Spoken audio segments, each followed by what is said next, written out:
Hi friends, कैसे हैं आप सब लोग। दोस्तों एक बार फिर से मैं आप सबका स्वागत करता हूं। दोस्तों टीवी सीरियल अनुपमा फिर से टीआरपी की लिस्ट में नंबर 1 पर बन गया है और अब इस टीवी सीरियल में आखिरकार अनुपमा और अनुज कापड़िया की मुलाकात हो ही जाती है। अब दोनों कैसे एक दूसरे से मिले, क्या बातें इन दोनों के बीच में हुई है और आध्या की तबीयत कैसे खराब हो गई और इसके अलावा शाह निवास में क्या कुछ चल रहा है, ये सारी चीजें दोस्तों टीवी सीरियल अनुपमा में अब दिखाई जा रही हैं। दोस्तों रेस्टोरेंट का मालिक यशपाल अनुपमा को नौकरी से निकाल देता है।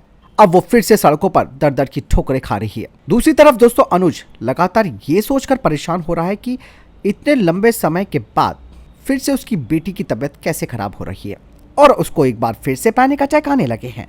ऐसे में अनुज अपनी होने वाली वाइफ यानी कि श्रुति से कहता है कि उस दिन पार्टी में हुआ क्या था, जिसके बाद छोटी अनु यानी कि आध्या को ये दौरा पड़ा है। ऐसे में श्रुति अब अनुज को हर छोटी से छोटी बातें बताना शुरू कर देगी। श्रुति की सारी बातें समझकर अनुज कापड़िया को लगता है कि हो ना हो ये औरत और कोई नहीं बल्कि ये अनुपमा ही हो सकती है। इसके बाद श्रुति अनुज से कहती है कि उसके और अनुपमा के बीच में आखिर हुआ क्या था। ऐसे में अनुज बिना कुछ बताए घर से बाहर निकल जाता है। वहीं सड़कों पर अनुपमा दर दर की ठोकरें खा रही होती है और इत्तेफाक से अनुज और अनुपमा एक दूसरे के सामने आ जाते हैं और आखिरकार दोनों की इमोशनल मुलाकात हो जाती है और दोनों की आंखों में आंसू आ जाते हैं और दोनों के लिए ही मुश्किल हो जाता है आंसुओं को रोकना।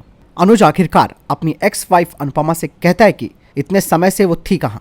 अनुज उसे पूरी कहानी डिटेल में बताता है कि वो आखिरकार अमेरिका क्यों आया, कैसे अब उसकी शादी भी होने वाली है। अनुज अनुपमा को बताता है कि उसने अनुपमा को ढूंढने की कोशिश तो बहुत की थी लेकिन वो मिली ही नहीं और अनुज यहाँ पर अपनी नाराजगी को जताता है। क्या एक पति को अपनी पत्नी पर गुस्सा करने का हक नहीं है? ऐसे में अनुपमा जवाब देती है कि वो समझ गई थी कि वो अपने रिश्तों के जाल में फंस चुकी है।